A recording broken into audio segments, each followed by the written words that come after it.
नज़मा है घर पर? आइए ना। नज़मा!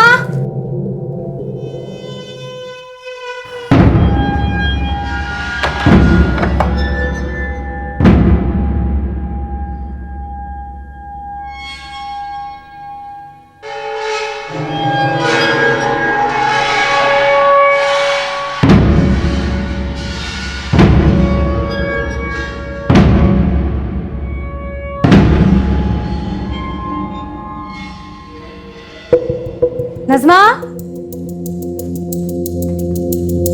नज़मा! नज़मा! नज़मा! नज़मा!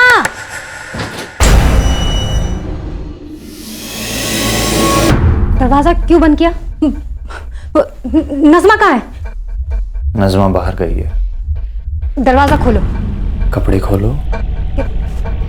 क्या बकवास कर रहे हो? हाँ?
पक्का खून ही है। पुलिस?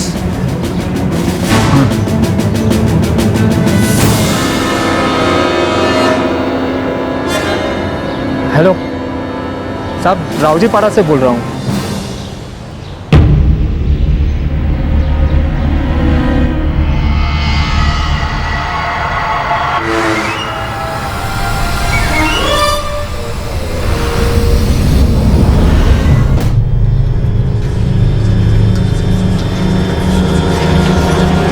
कोई पहचानता है इसे? देखा होगा कभी आसपास? देखिए ठीक तरह से।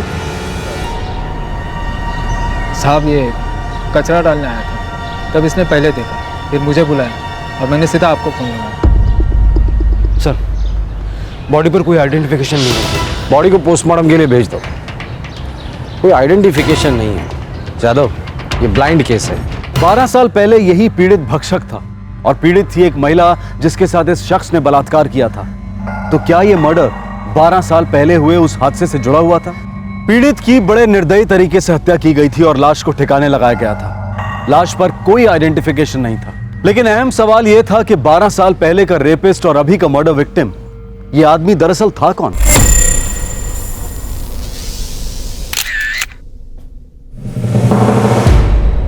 तीस से 35 के बीच की उम्र है। खतना हुआ है तो मुस्लिम हो सकता है। डेथ लगभग 12 से 14 घंटे के बीच में हुई है। मतलब कल रात 27 फरवरी को पहले मर्डर हुआ, फिर बॉडी को बोरी में भरकर कचरे के डिब्बे में फेंक दिया।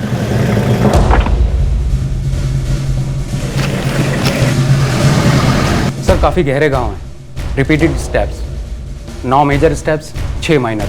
सबसे पहले गला काटा गया है, उसके बाद स्टेबिंग हुई है।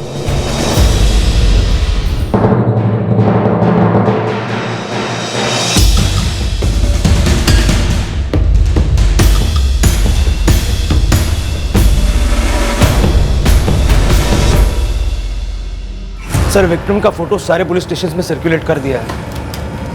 लेकिन अभी तक किसी भी मिसिंग पर्सन के साथ में मैच नहीं। कत्ल को लगभग 40 घंटे हो गए, लेकिन अभी तक किसी भी पुलिस स्टेशन से कोई खबर नहीं आई। शायद ये आदमी मुंबई के बाहर का हो, या फिर मुंबई का ही होगा और बिल्कुल अकेला होगा। जादव इतनी ब्रूटल किलिंग, फिर बॉडी को बोरी में भरना, बांधना, फिर उसे ठिकाने लगाना एक आदमी का काम नहीं हो सकता। लेकिन सबसे पहले हमें पता लगाना है ये आदमी था कौन।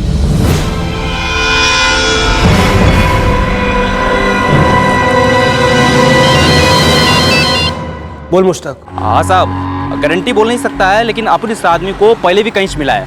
याद कर कहाँ मिला था? जेल में साहब। ऐसी फुल फीलिंग आ रही है अपन को कि ये उधर ही था। कौन सी जेल में? हाँ ये याद नहीं है साहब, लेकिन अपन बोलता है आपको कि इसके रिकॉर्ड चेक कराइए, आपको पक्का इसकी हिस्ट्री उधर ही से मिलेगा। ठीक। ब्लाइंड केस के अंधेरे में सुराग की एक सिंगल किरण भी टॉर्च बन जाती है, जो तहकीकात को एक नई दिशा देती है। इन्वेस्टिगेशन का खाता इस धुंधली सी खबर के साथ खुला कि शायद पीड़ित का क्रिमिनल रिकॉर्ड था और उसने जेल की सजा काटी थी। पुलिस ने जेल रिकॉर्ड्स को खंगालना शुरू कर दिया।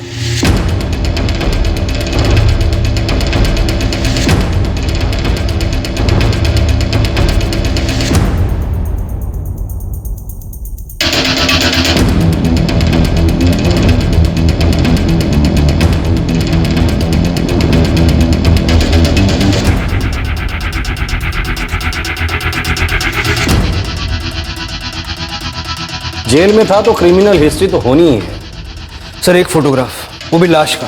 पिछले 10 साल के क्राइम रिकॉर्ड्स हजारों होंगे, शायद लाखों होंगे। शुक्र करो जादव कि हम लोग कंप्यूटराइज जिंदगी जी रहे, वरना एक फोटोग्राफ को लाखों हिस्ट्री शीटर्स के फाइल के साथ मैच करना अपने आप में एक हिस्ट्री बन जाती।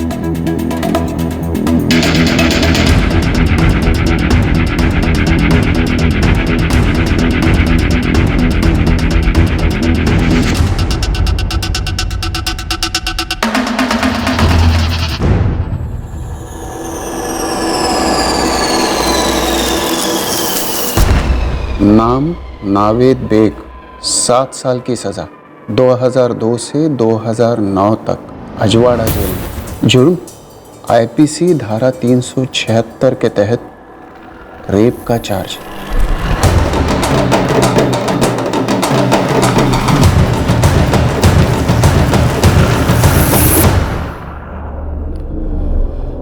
रेप केस में 7 साल सजा काटी और जेल से छूटने के 5 साल बाद इसका मर्डर होता है। रेप केस में इसको गोविंदा का पुलिस स्टेशन ने अरेस्ट किया था सर। रिकॉर्ड्स निकालो।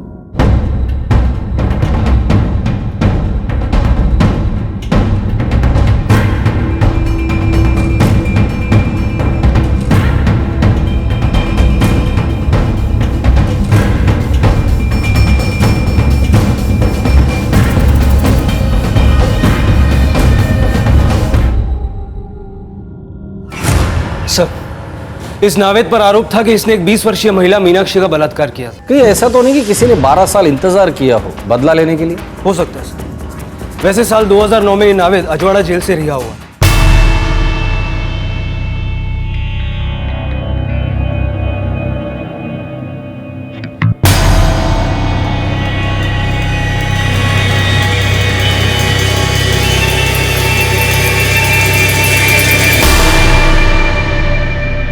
पीड़ित महिला का नाम है मीनाक्षी शिर्के, उम्र 20 साल, नावेद के मोहल्ले में रहती थी।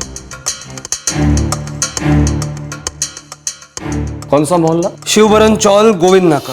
सर ये नावेद शादीशुदा था, पत्नी का नाम है नजमा बेग। नावेद की बीवी नजमा शायद अब भी वही रहती है। सर नावेद के माँ बाप यूपी में रहते हैं, उनका एड्रेस भी है इसमें। पहले यहाँ का पता चेक कर ले, नावेद की बीवी नजमा यहाँ रहती है या नहीं। हम सब ने सुना है कि जोत से जोत जलती है, लेकिन जुर्म की अंधेरी दुनिया में अतीत से वर्तमान रोशन होता है। लेकिन क्या मीनाक्षी के रेप का नावेद के मर्डर के साथ कोई रिश्ता था, या फिर इस कत्ल की कहानी कुछ और ही थी?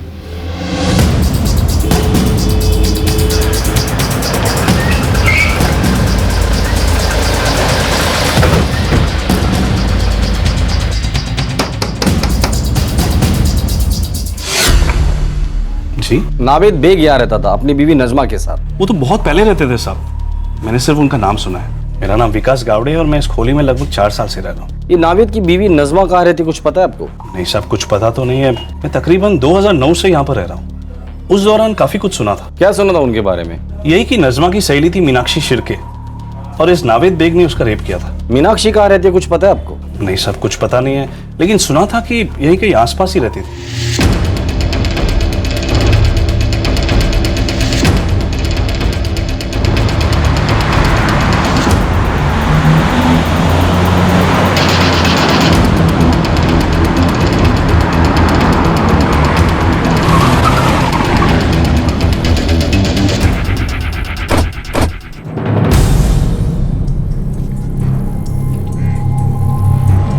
नावेद बेग का घर यही है? जी नहीं, ये उसके अब्बू रहमत बेग का घर है। नावेद को देखे तो सालों बीत गए। रहमत बेग कहाँ है सर? खेत गए हैं। सब खैरियत तो है। नावेद की कोई खबर? मुंबई पुलिस को नावेद की लाश मिली।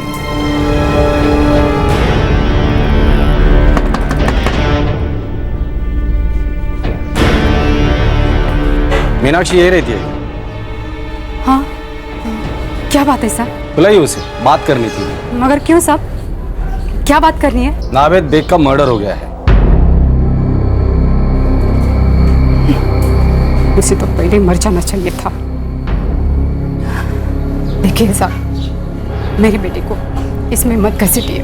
वो तो सब कुछ पीछे छोड़ चुकी है। बड़ी मुद्दत से अपने आप को संभाला है साहब। देखिए, हम लोग उसे परेशान करना नहीं चाहते, सिर्फ 2-4 सवाल पूछेंगे। पर सब कुछ कोर्ट में हो चुका है ना, आप कैसे सवाल? नावेद की बीवी, उसकी सहेली, वो कहाँ है? वो नज़मा, वो देखिए मैडम, ये मर्डर का मामला है। हो सकता है कि आपकी बेटी मीनाक्षी ने सब कुछ पीछे ना छोड़ा हो।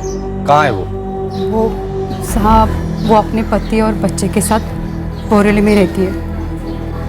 साहब, मैं फिर से कहती हूँ, उसके पुराने जख्म मत खुरिदिए। हम कोई जख्म खुरेदना नहीं चाहते, हम सिर्फ सच्चाई खुरेदना चाहते हैं।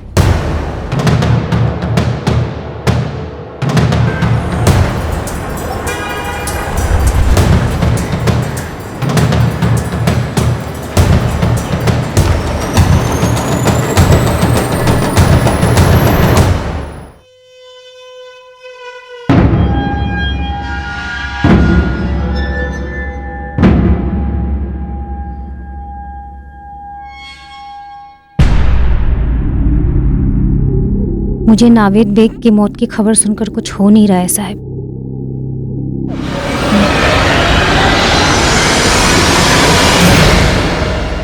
तुम और नावेद की बीवी नज़मा अच्छी सहेली थी ना? हो साहब, वो मुझसे काम भी सीखती थी।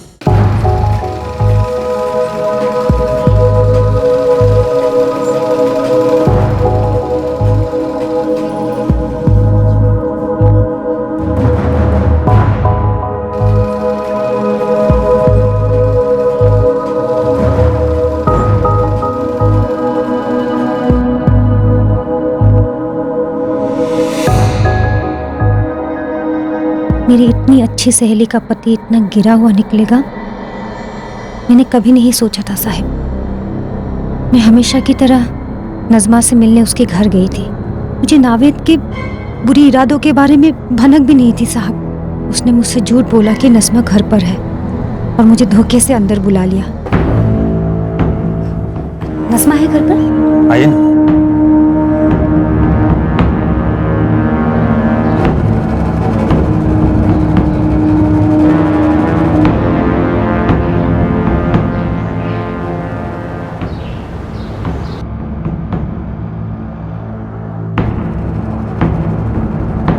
उसे लगा था कि मैं चुप रहूंगी, दब कर बैठूंगी, लेकिन मुझे बहुत गंदा लग रहा था, बहुत ही ज्यादा।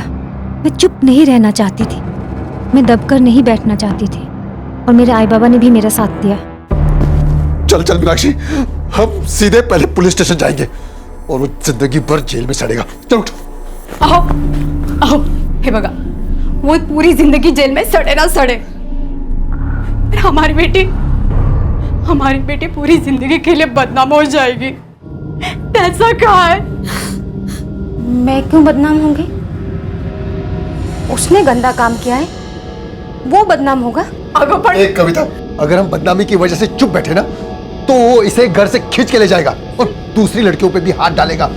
पागल कुत्ते को कोई खुला छोड़ता है भला? तू रोना बंद कर। ओ तू वो रोएगा, लास्ट तक नहीं छोड़ूंगा उसे। तो मेरी बहादुर बेटी है ना? ओ बाबा।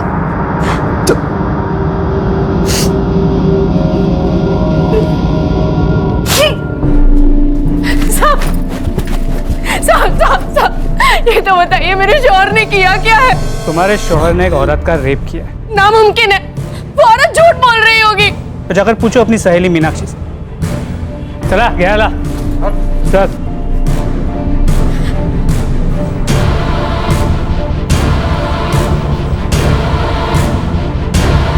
मीनाक्षी, क्यों फंसा है मेरे शौहर को? क्यों? बोलो।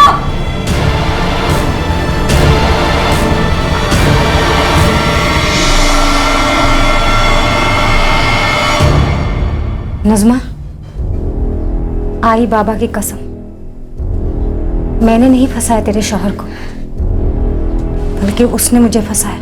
मेरे शौहर ऐसे नहीं है। ऐसे है नज़मा, ऐसे है।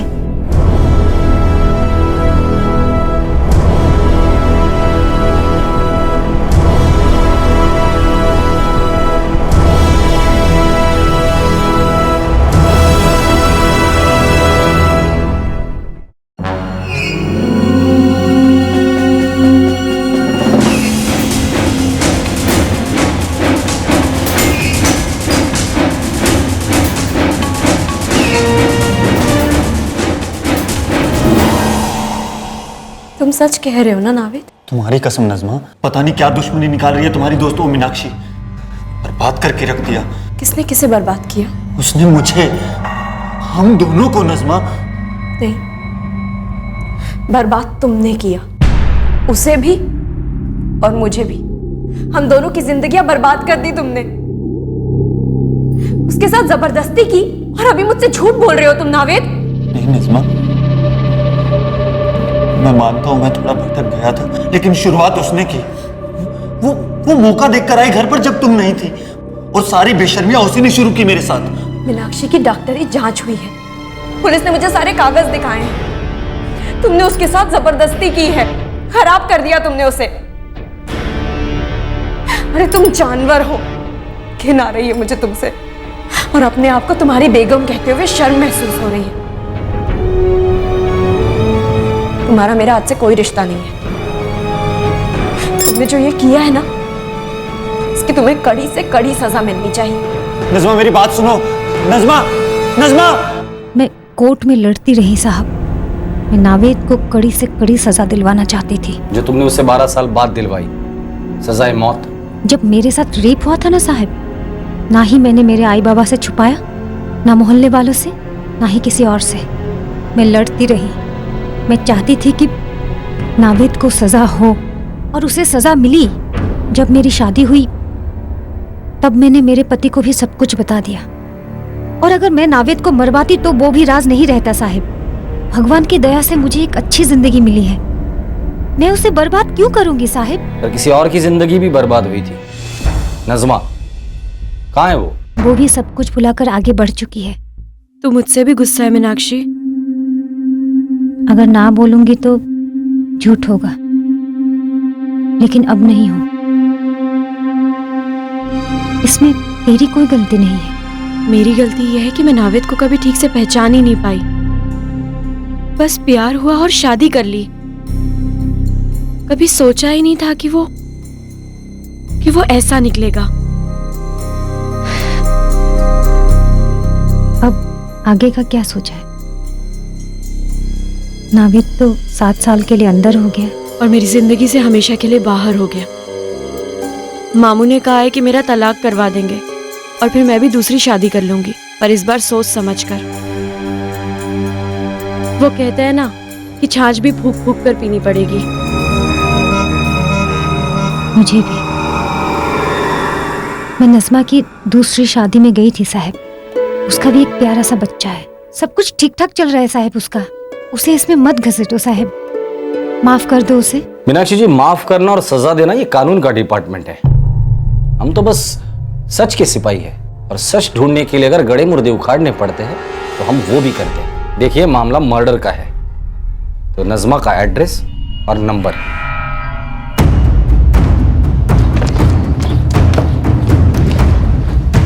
सर लगता है मीनाक्षी सच बोल रही है। जादव, अक्सर लोग अपने आप से कोई झूठ इतनी बार बोलता है कि सच में उन्हें वो सच लगने लगता है, खासकर एक ऐसा झूठ जो कोई दर्द छुपाने के लिए बोला गया। जादव, एक काम करो, इस मीनाक्षी का बैकग्राउंड चेक और कॉल रिकॉर्ड्स दोनों रेडी रखो।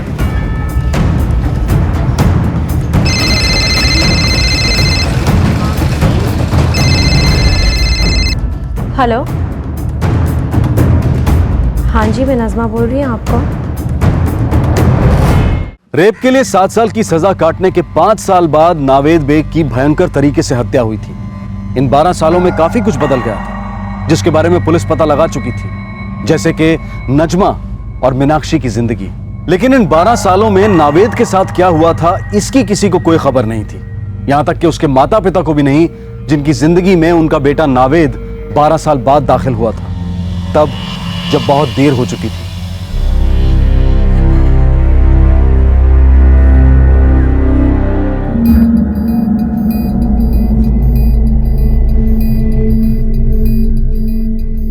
बारह साल बाद मिल रहे हैं साहबजादे से। घर छोड़कर भाग गया था मुंबई के सपने लेकर, यहीं शादी वादी कर ली। हम लोगों को बोला तक नहीं था। एक ही बार मिले हैं इससे, वो भी तब जब इसको सजा हुई थी।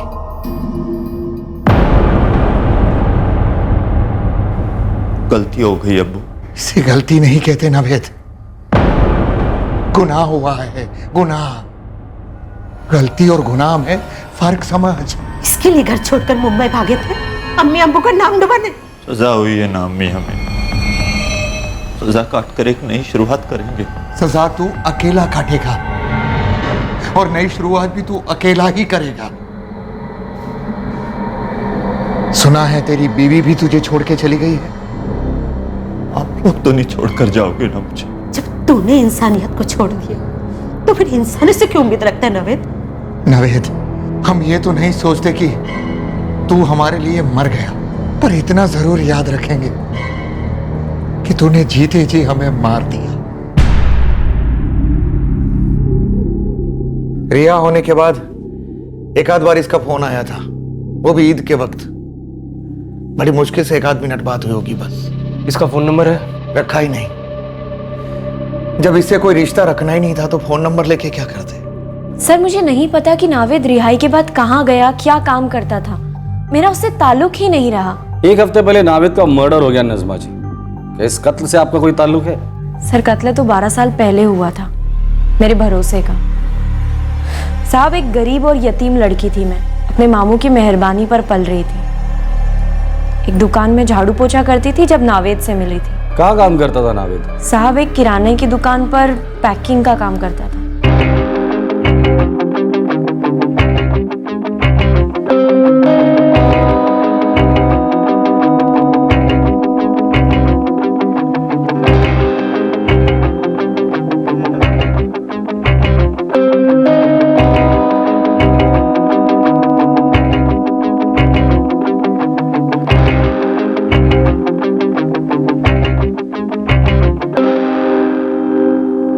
साहब, मुझे एक बहुत ही सीधी सी जिंदगी चाहिए थी। आदमी प्यार करे, छोटा सा घर हो, बच्चे हो, मुझे ये सब कुछ मिला। लेकिन नावेद को छोड़ने के बाद, नावेद मेरे लिए सिर्फ एक बुरा सपना है और उसका नाम याद करके भी मुझे सिर्फ शर्मिंदगी महसूस होती है। और अब उसका नाम मिट चुका है। सर, उसका नाम मैंने नहीं मिटाया है। मीनाक्षी भी अपनी जिंदगी में आगे बढ़ गई और फिर मैंने भी पीछे कभी पलट कर नहीं देखा।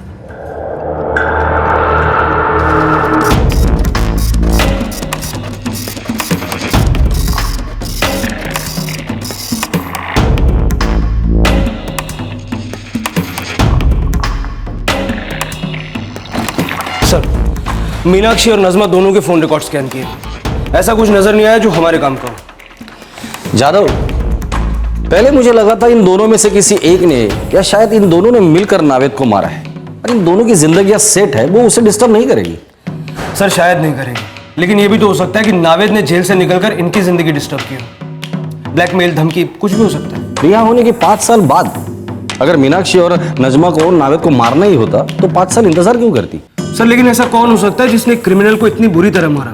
बॉडी पर से सारा आइडेंटिफिकेशन हटाकर एक बोरी में डालकर न्यूट्रल जगह पे छोड़ दिया। जादव, हो सकता है जेल से रिहा होने के बाद नावेद ने फिर वही हरकत किसी और महिला के साथ की हो और मारा गया हो सकता है सर।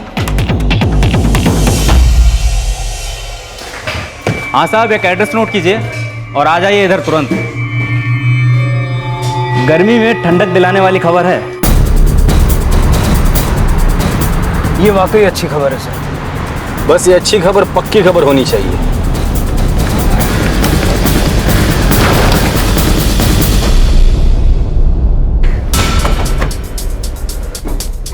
साहब ये इस यूनिट के सुपरवाइजर हैं, नाम है सागर भाई।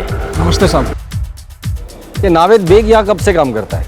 1 साल से करता है साहब, लेकिन पिछले 1 हफ्ते से बिल्कुल गुल है साहब। फोन भी ऑफ है। वो सुमित भी बड़ा परेशान है उसको लेकर। सुमित कौन? सुमित कालसे साहब, यहीं पे काम करता है। आज नाइट शिफ्ट है उसका। ये नावेद का दोस्त है? साहब नावेद को उसी ने काम पे लगाया था। नावेद उसी की बस्ती में रहता है। बस्ती का एड्रेस और दोनों के नंबर चाहिए मुझे। एड्रेस बोले तो साहब वो कखीरा नगर की चाली है ना, वहीं पे दोनों रहते हैं। और नंबर देता हूँ। वैसे साहब माजरा क्या है? ये नंबर दो ना सागर भाई।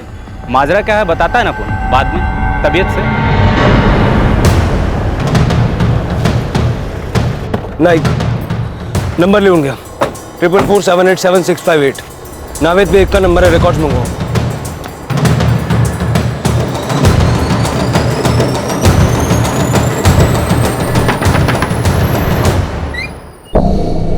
जी हाँ। सुमित की आज नाइट शिफ्ट है, वो सो रहा होगा। हाँ। उठाइए उसे।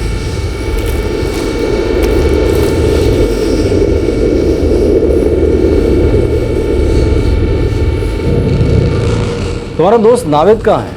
वो तो हफ्ते भर से गायब है साहब। मैं खुद पुलिस के पास आने वाला था। और अब खुद पुलिस तुम्हारे पास चल कर आई। पता है क्यों? नहीं। 1 हफ्ते पहले हमें तुम्हारे दोस्त नावेद की लाश मिली। क्या?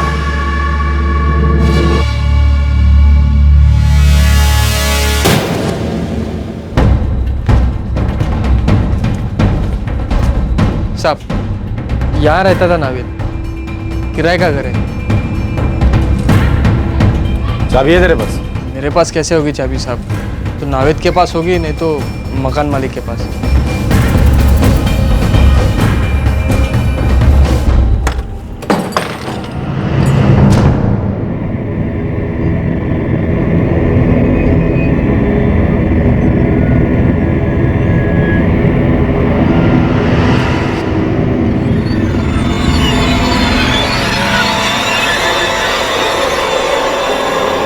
ये नावेद से तुम्हारी गहरी दोस्ती है क्या? अच्छा दोस्त था साहब मेरा। ये खोली भी मैंने ही फिक्स करवाई थी उसके लिए बात करके।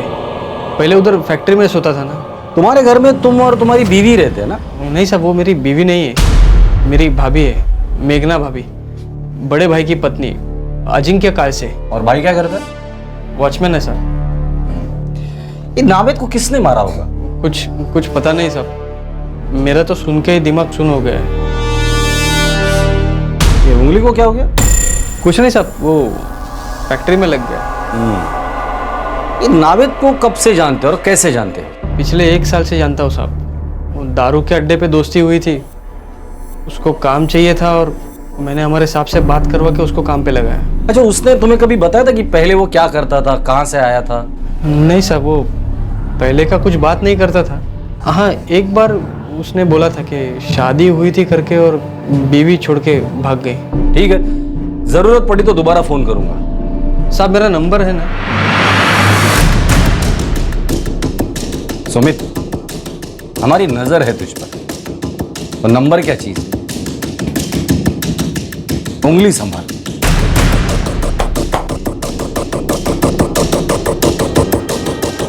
नावेद के मकान मालिक का नंबर निकालो और उससे बात करो। सर, और ये सुमित, उसके हर एक मूवमेंट को ट्रैक करना, उसका इतिहास भूगोल खोद कर निकालना। ये लड़का कुछ तो छुपा रहा है। उसकी उंगली फैक्ट्री में काम करते वक्त नहीं कटी। सबसे पहले गला काटा गया है, उसके बाद स्टैबिंग हुई। जादव, सुमित का ये घाव हमारे केस का सबसे बड़ा सुराग हो सकता है।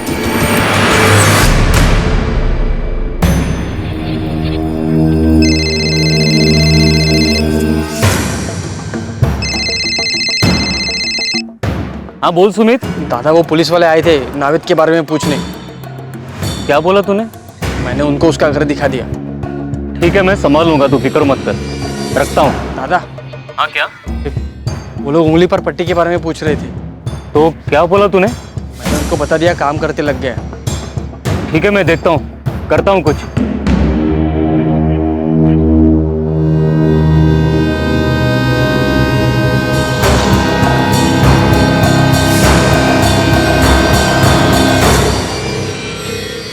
मुझे नहीं मालूम। मुझे नहीं मालूम का क्या मतलब है?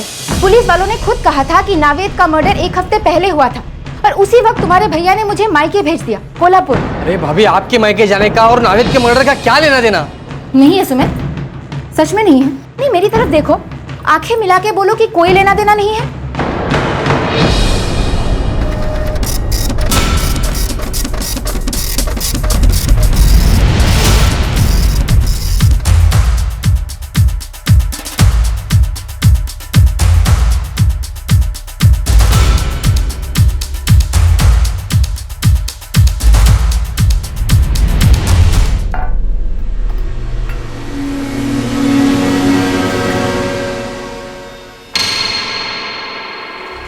मेघना,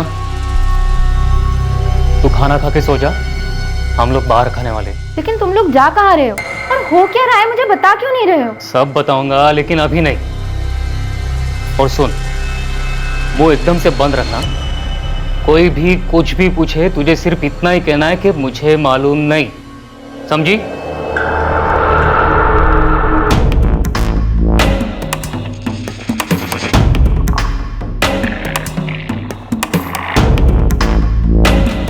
सर, सुमित का नंबर स्विच ऑफ है। उसके बड़े भाई अजिंक्य का फोन भी ऑफ आ रहा है। कॉल रिकॉर्ड्स क्या कहते हैं? मर्डर के दिन 27 फरवरी को सुमित ने एक नंबर पर हद से ज्यादा बार बात की। किसका नंबर है? कोई सुरेश गुप्ता करके है, छोटा मोटा एस्टेट एजेंट है। जी जी, सुमित खास है अपना। 27 फरवरी को सुमित ने तुमको 8 बार फोन किया था। अच्छा, ध्यान नहीं दिया मैंने साहब। अब सुमित को मेरी कार चाहिए थी। किस लिए चाहिए थी? वो फैमिली को कहीं घुमाने ले जाने की बात कर रहा था। सर, सुमित की फैमिली मतलब उसका बड़ा भाई अजिंक्य और उसकी भाभी मेघना। गाड़ी किसी और काम के लिए भी तो इस्तेमाल हो सकती है। जादव, इस सुमित और उसके भाई अजिंक्य से लंबी बात करनी होगी।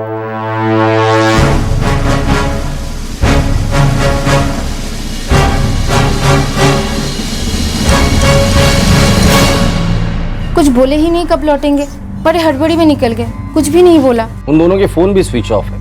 कहाँ गए ये दोनों? नहीं मालूम साहब। क्या नावेद बेग के मर्डर में तुम्हारा पति और देवर शामिल है? नहीं नहीं साहब, वो लोग खूनी नहीं है। सुरेश गुप्ता को जानती हो? हाँ साहब, नाम सुना है। शायद इन दोनों के दोस्त है, लेकिन मैं मिली नहीं हूँ इनसे कभी। 27 फरवरी के रात को तुम्हारे देवर ने उससे गाड़ी मांगी थी, ये कहकर कि तुम तीनों घूमने जा रहे हो। 27 फरवरी की रात को? नहीं साहब, उस रात तो हम कहीं घूमने नहीं गए थे। 27 की सुबह सुबह उन्होंने मुझे कोल्हापुर के लिए रवाना किया था। पूरे 1 हफ्ते बाद परसों ही मैं मायके से लौटी हूँ। सुरेश गुप्ता से कहना कि अपनी गाड़ी लेकर पुलिस स्टेशन आ जाए, तलाशी लो गाड़ी की। पता चल जाएगा ये सुमित और उसका भाई अजिंक्य कौन सी फैमिली को कहाँ घुमाने लेकर गए थे। सब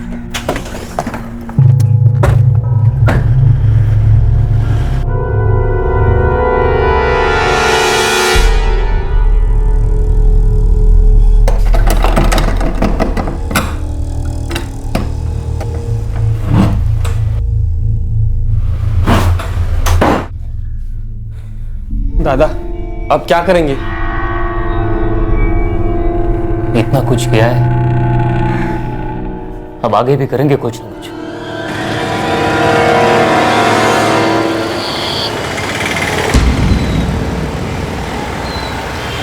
कितने दिन बाद मीनाक्षी? हाँ रे,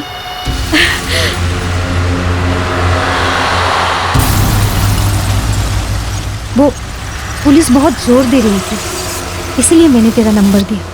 कोई बात नहीं, मैं तो नावेद के बारे में सोचती भी नहीं हूँ। वो मेरा और तेरा, हम दोनों का अतीत है। और फिर बुरे सपने के बारे में क्या सोचना। सही बोल रही है तू।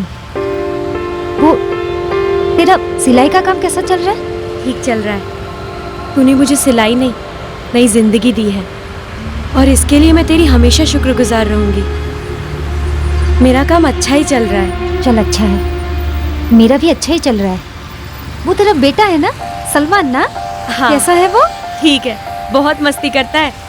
और तेरी बेटी रोहिणी? वो भी अच्छी है। मेरी माँ बनने की कोशिश करती है। बस यही एक बात थी जो तुझे बतानी थी, मिलकर।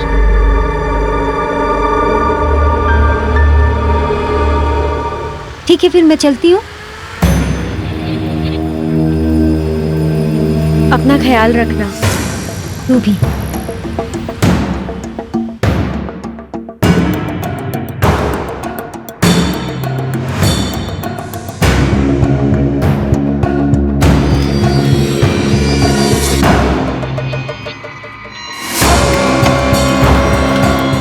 डिक्की खोलो।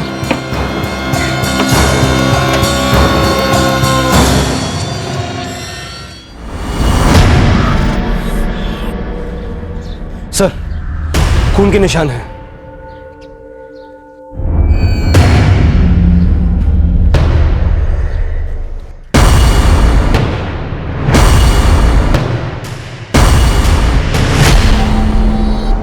सुरेश गुप्ता, नावेद बेग के मर्डर केस में तेरे इस गाड़ी के अलावा तेरा और क्या रोल था?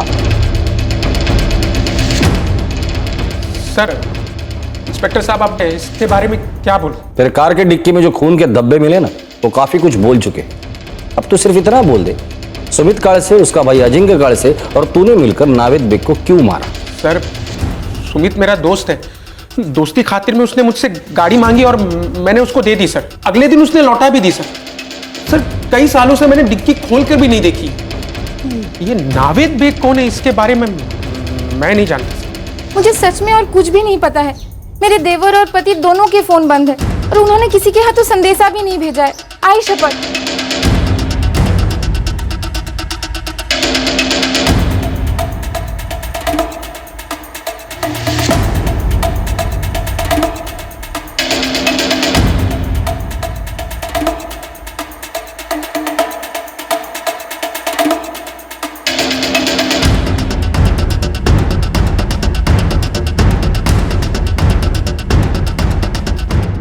सर, मैंने मीनाक्षी, नजमा, सुमित और अजिंक्य के बीच फोन पर कनेक्शन ट्रेस करने की कोशिश की, लेकिन कोई कनेक्शन बन नहीं रहा सर। एटलीस्ट फोन पर तो नहीं। जादव, क्रिमिनल दिमाग जितना मर्डर के बारे में सोचता है ना, उतना ही उससे बच के निकलने के बारे में सोचता है। और चार चार अपराधियों के दिमाग अगर साथ मिल जाए तो 4 गुना चौकन्ना प्लान होगा कि कोई भी कनेक्शन ना मिले जो उन्हें आपस में जोड़ता हो। मैं किसी सुमित काल से या अजिंक्य काल से को नहीं जानती साहब। नजमा जानती है? मुझे कैसे पता होगा साहिब? मुझे बस इतना ही पता है कि आप अपना और मेरा टाइम खराब कर रहे हो। साहब, आप मेरा वक्त बर्बाद कर रहे हैं। मेरा काम रुका हुआ है, अपने बच्चे को भी पड़ोस में रख कर आ रही हूँ। मैं इस सब के बारे में कुछ नहीं जानती हूँ। आप वही सवाल बार बार कर रहे हैं। ठीक है, इस बार नया सवाल पूछता हूँ। सुमित कालसे और अजिंक्य कालसे को कैसे जानती हो? अब ये लोग कौन है? सर, सुमित और अजिंक्य के घर पर हमने नॉनस्टॉप नजर रखी हुई है। अब तक दोनों लौटे नहीं हैं। जा जाकर कहाँ गए होंगे ये दोनों? सर, अजिंक्य की पत्नी मेघना, उसका मायका कोल्हापुर में है। हमने कोल्हापुर पुलिस को भी अलर्ट किया है। मुंबई में कोई दोस्त या रिश्तेदार? पता किया सर, इनका आगे पीछे कोई नहीं है। फिर भी मुंबई शहर में लुकआउट नोटिस डाला है। जितने भी खबरें हैं सारे काम पर है। पता नहीं कहाँ भाग गए दोनों। और पता नहीं कब तक भागेंगे ये दोनों। ये दोनों करोड़पति भी नहीं है, लखपति भी नहीं है। खाने पीने के लाले पड़ जाएंगे। आखिरकार जब सुमित और अजिंक्य को पुलिस पकड़ पाई, तब इस केस की सारी गुत्थियां, सारा गणित स्पष्ट हो गया। हाँ साहब, इधर कांदिवली वेस्ट में एक लॉज है। आपके दोनों कबूतर पिछले 3 दिनों से यहीं पर गुटरगू कर रहे हैं। नजर मत हटाना, हम पहुंचे। मिल गए सर। अब हमारे सारे सवालों के जवाब भी मिल जाएंगे। चलो।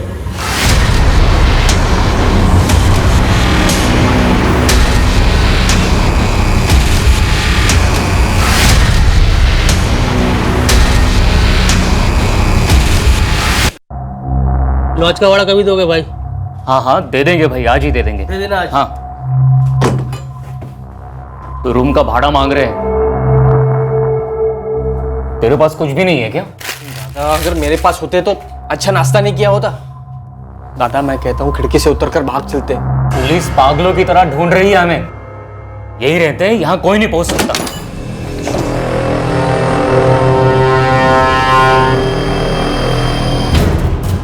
टेढ़ी उंगली से घी निकाला तूने, है ना सुमित कालसे?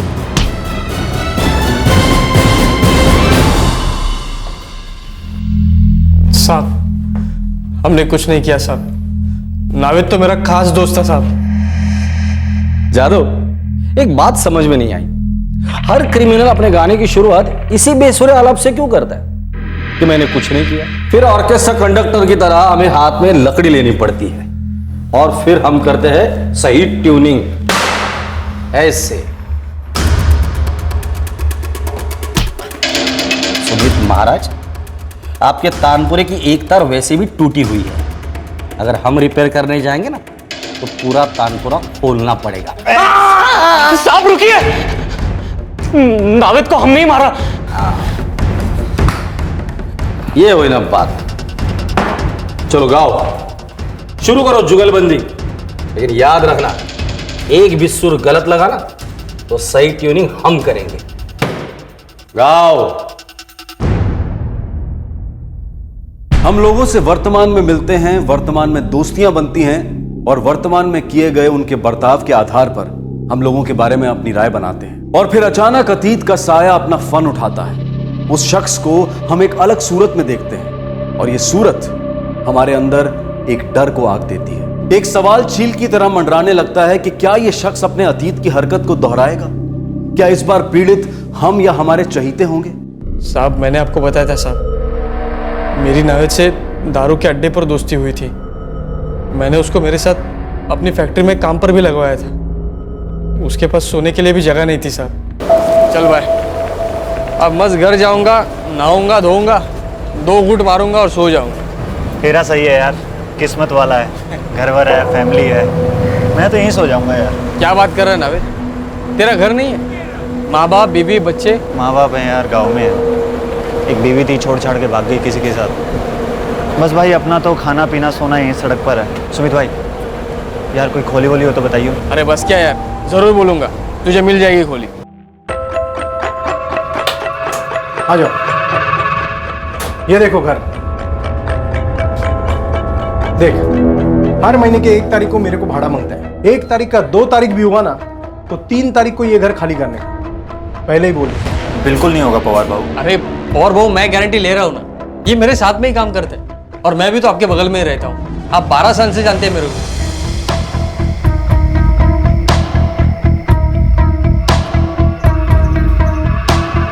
क्या बात है मेघना भाभी जी, आपके हाथों में तो जादू है। सालों में ऐसा खाना नहीं खाया।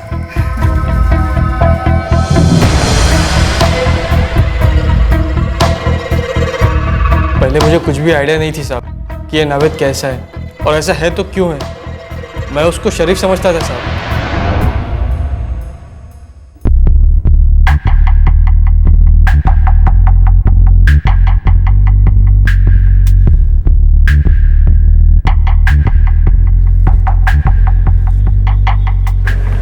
ऐसे क्या घूर रहा है बे? मस्त है ना? अबे वो अपने दलपत की बीवी है वो। तो क्या हुआ, मेरे लिए तो औरत है बस। तो इसका मतलब ऐसे ही घूरते रहेगा? अबे एड़ा, चल नजर हटा, चल हटा।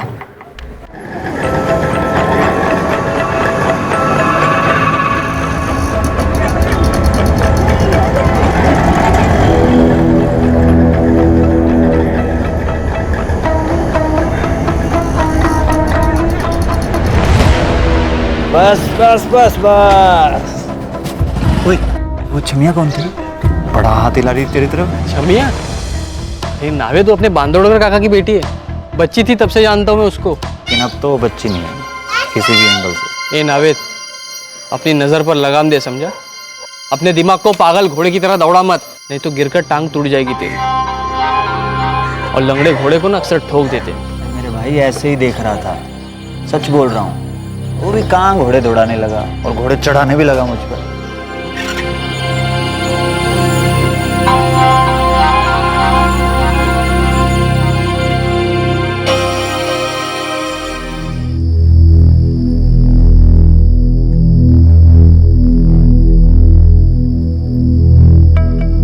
मेघना बाबू जी, आपकी तरकारी इतनी बढ़िया बनी है ना, दिल करता है आपके हाथ ही चूम लूं।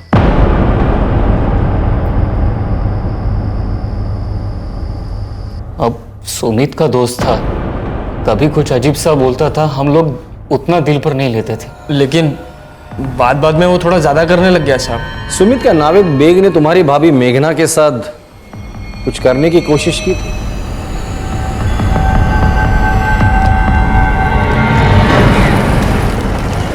अरे आनंदा, अरे कैसा रे? जकास रे। चल कटिंग मार दे क्या?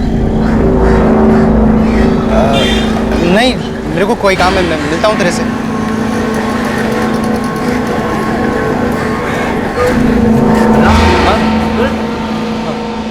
आनंद मेरे स्कूल का दोस्त है साहब, लेकिन उस दिन मुझे उसका बर्ताव खटका।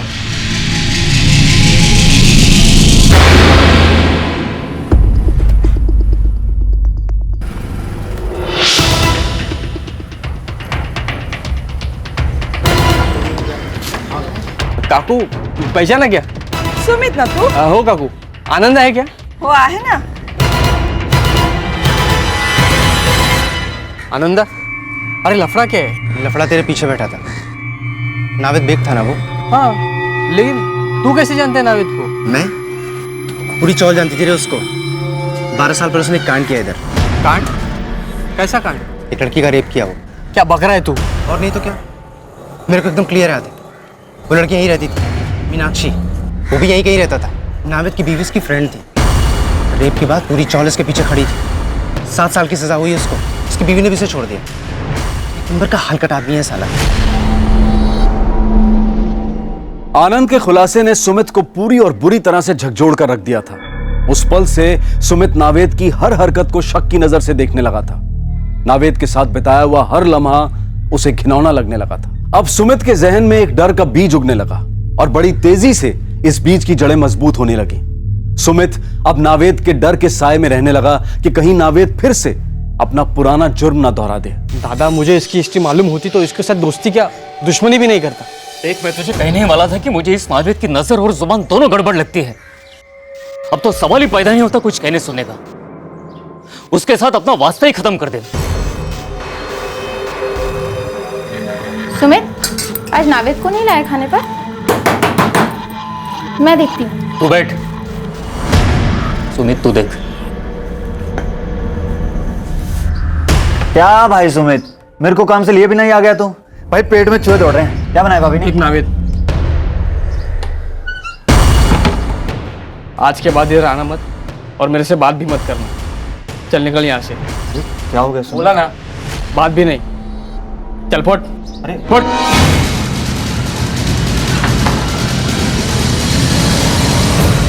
फिर से पूछ रहा हूं सुमित, क्या नावेद बेग ने तुम्हारी भाभी मेघना के साथ कुछ गलत किया था?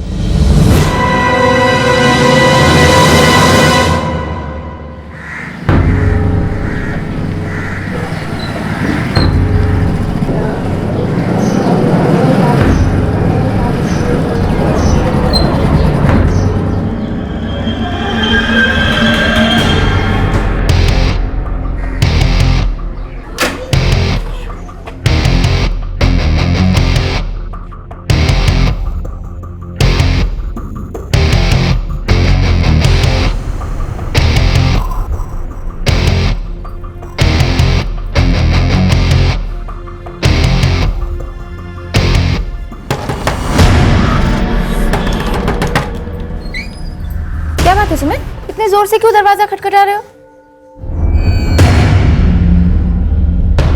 अच्छा सुनो, तुम भी चाय पियोगे क्या? मैं अभी नावेद के लिए बनाने वाली थी। नहीं, फिर पीऊंगा भाभी जी। अभी निकलता हूँ। क्यों, क्या हुआ? मैं अभी बना दूंगी, 2 मिनट नहीं, चलता हूँ मेघना। भाभी जी,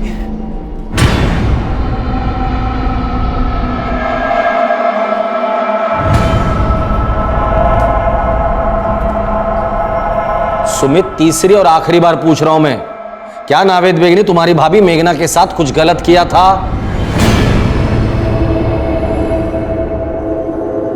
दादा, आज आप भाभी से बात करोगे? फोड़ा जितनी जल्दी फोड़ो उतनी तकलीफ कम।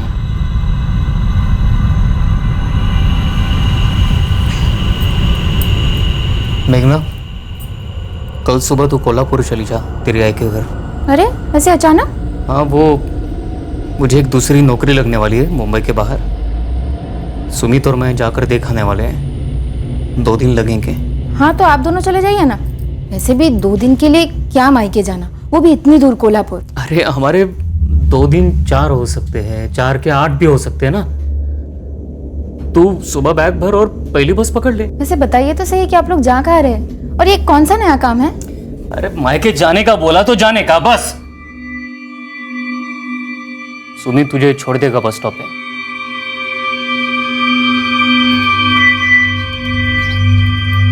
सुनिए, दोनों संभल के जाना, ख्याल रखना अपना। हाँ हाँ, तू टेंशन मत ले। अच्छा एक बात बताइए ना, आप लोग कहाँ जा रहे हैं? दिल को शांति मिलेगी। अरे 1 हफ्ते बाद जब लौटेंगे ना तब सब बता देंगे। तू जा अभी।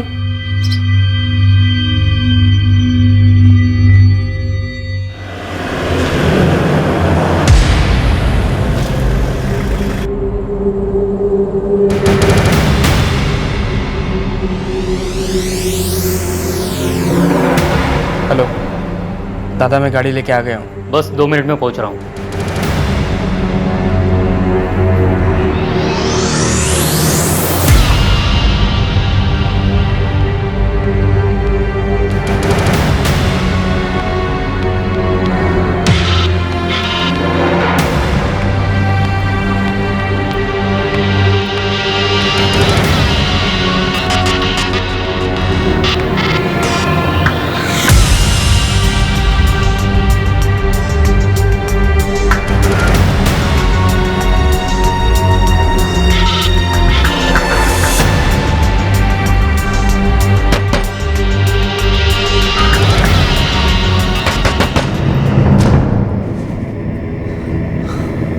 अरे रात को सूरज कहाँ से निकल गया भाई?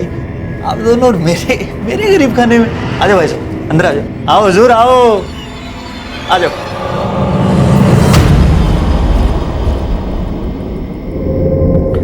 भाई सुनिए, जो बात मैं खुद भूल जाना चाहता हूँ, मेरे भाई को मैं दुनिया को क्यों बताता फिरूं? क्यों भाई साहब? मुझे नहीं लगता तू कुछ भुलाने की कोशिश कर रहा है नाविद। साले, तूने अपनी पत्नी की सहेली का रेप किया, 7 साल जेल काट के आया और अभी भी तेरी नजर उतनी गंदी है। हाँ मेरे भाई, वो बस एक हादसा था, बहुत बड़ी गलती थी, मैं मानता हूँ। अब वो गलती दोबारा कभी होगी नहीं। बस गलती दोबारा करने के लिए तेरी जिंदगी रहेगी तब ना।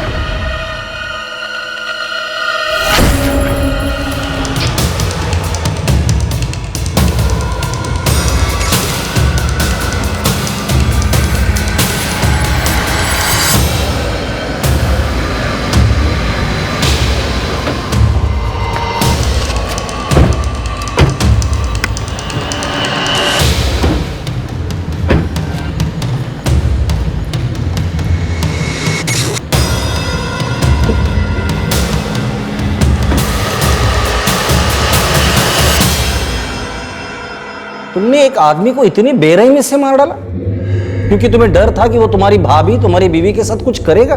साहब, मुझे तो बाद में पता चला कि उसने रेप किया है। साहब, उसके पहले भी मैंने देखा था, वो औरतों को गंदी नजर से देखता था। पब्लिक प्लेस में औरतों को गंदी नजर से देखकर परेशान करने की सजा कानून देता है। तुमने तो उसे सजाए मौत ही दे दी। तो क्या करते साहब? चुपचाप बैठे रहते कि कब वो आएगा और कब इसकी भाभी के साथ कुछ करने की कोशिश करेगा? बेवकूफ वाली बात मत करो। अगर तुम्हें उसके बर्ताव से कुछ प्रॉब्लम थी तो अपने बीवी को आगाह करते थे। अगर ऐसी वैसी हरकत करता तो पुलिस में रिपोर्ट करते। मारने की क्या जरूरत थी? साहब, जो आदमी अपनी पत्नी की सहेली का अपने ही घर में बलात्कार कर दे, वो दूसरों की पत्नियों और बहनों के साथ कुछ भी कर सकता है साहब। लेकिन उसे मारने का हक किसने दिया तुम्हें? अपने डर को मारने के चक्कर में तुमने एक आदमी को ही मार डाला। तुम दोनों के डर ने तुम दोनों को भी क्रिमिनल बना दिया, जिसकी सजा तुम्हें जरूर मिलेगी। और कुछ सालों बाद जब जेल से छूटकर बाहर आओगे ना, तुम्हारी तरह 2 भाई तुम्हें देखकर ये सोचेंगे कि इन्होंने एक आदमी को मारा था, तो ये शायद हमें भी मार सकता है। और वो तुम्हारे खून के प्यासे हो जाएंगे, खत्म कर देंगे तुम दोनों को। तब कैसे रहेगा?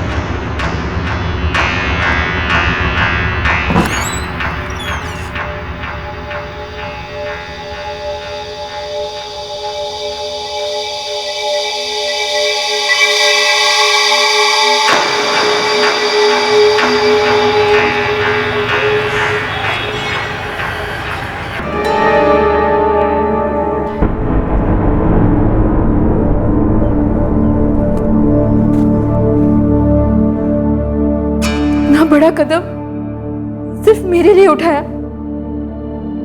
बोल दिया होता कि वो आदमी गलत है तो मैं उससे दूर ही रहती।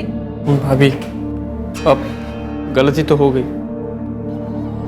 लेकिन सर पर इतना डर चढ़ गया था कि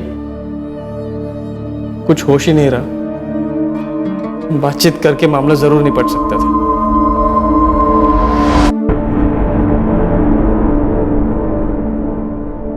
दोनों भाइयों सुमित कालसे और अजिंक्य कालसे को आईपीसी की धारा 302 के तहत हत्या के लिए, धारा 120 बी के तहत क्रिमिनल कॉन्स्पिरेसी के लिए और धारा 201 के तहत डिसअपीयरेंस ऑफ एविडेंस के लिए बुक किया गया है। फिलहाल दोनों को जुडिशियल कस्टडी में भेजा गया है। यह सोचकर किसी व्यक्ति की जान लेना कि वो एक बार जुर्म कर चुका है तो वो आगे और भी जुर्म कर सकता है, यह अपने आप में एक विकृत सोच है। जुर्म का जवाब जुर्म कभी नहीं हो सकता। कानून में सिर्फ आत्मरक्षा के दौरान हुई हत्या के लिए माफ किए जाने का प्रावधान है। आपसे फिर मुलाकात होगी क्राइम पेट्रोल सतर्क में। तब तक अपना ख्याल रखें, सुरक्षित रहें और याद रखें, आवेश में आकर कोई कदम उठाने से समस्या और उलझती है, उसका समाधान नहीं मिलता। सही वक्त, सही कदम, सतर्क रहें। जय हिंद। इस तरह के और भी एपिसोड देखने के लिए हमारे चैनल को सब्सक्राइब करें और बेल आइकन दबाना ना भूलें।